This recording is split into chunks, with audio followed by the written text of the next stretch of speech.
ป้าบอกตันก็จนแขนเบิดเว้ยเขาจะขุดเอาดินเมื่อพร้อม ผู้โดนจนผิดเปียปลา ไปใหม่เมื่อพร้อมเนาะ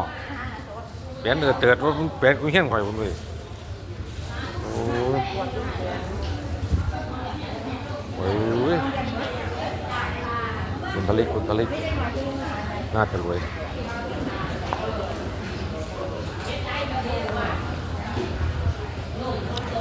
มอง